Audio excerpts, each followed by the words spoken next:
Dan Kennedy joining us from the ground in Pleasant View. Dan, I know it was coming down pretty hard there earlier.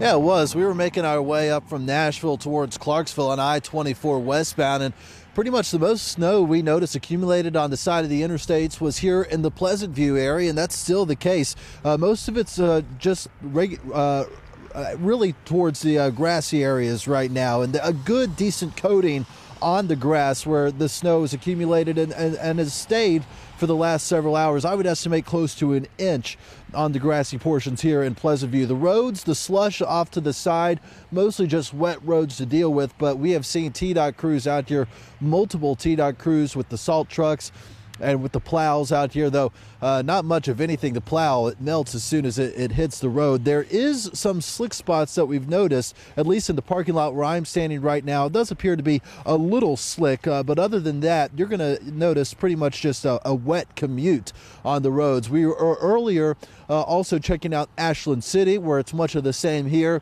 And before that, we were in Clarksville, Montgomery County, where schools announced a 2-hour delay this morning. Just after 4 o'clock is when they announced it. And Clarksville, at least the areas where we were downtown, not as much snow as we are experiencing here. Reporting live in Pleasant View, Dan Kennedy, News Channel 5. Dan, those rain boots have gotten so much use lately. Thank you so much for that report. If you're waking up to some snow this morning, we want to see it. Send the pictures from your neighborhood to My5 at newschannel5.com. Make sure you tell us your name and where you live so we can give you credit for that. We're getting some beautiful pictures this morning, so please go ahead and send those in. A disturbing story to tell you about developing this morning out of Florida. Police say 2 suspected serial killers caught there may have victims throughout the southeast, including here in Tennessee.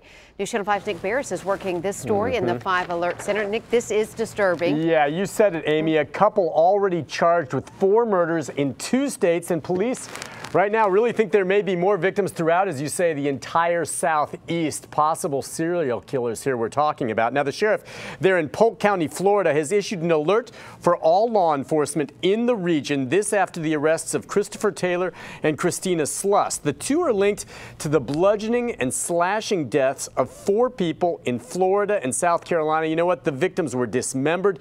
Police call the killings sadistic with no clear apparent motive. It's as though these 2 suspects just liked doing it. All right. So Florida authorities do indeed believe these 2 suspects are serial killers. They ask law enforcement throughout the southeast, including Tennessee, to contact them to investigate the possibility of any unexplained homicides in this area to see if a possible link could be made to these 2 suspects. Certainly more to come on this gruesome story as it develops and as they hear from more law enforcement around the region. We'll follow that story. We'll send it back to you in the studio. A bank robbery inside a Hermitage grocery store caught on camera, and that suspect is still on the run this morning. Stop what you're doing and take a good look at this guy right here. He held up the U.S. Bank inside the Hermitage Kroger yesterday afternoon. Now, if he looks familiar, please give Metro Police a call. We shared this on Facebook, too, if you want to take a closer look at that and maybe share it. Dozens of families in Clarksville woke up to a nasty surprise this weekend. Their cars and homes had been vandalized.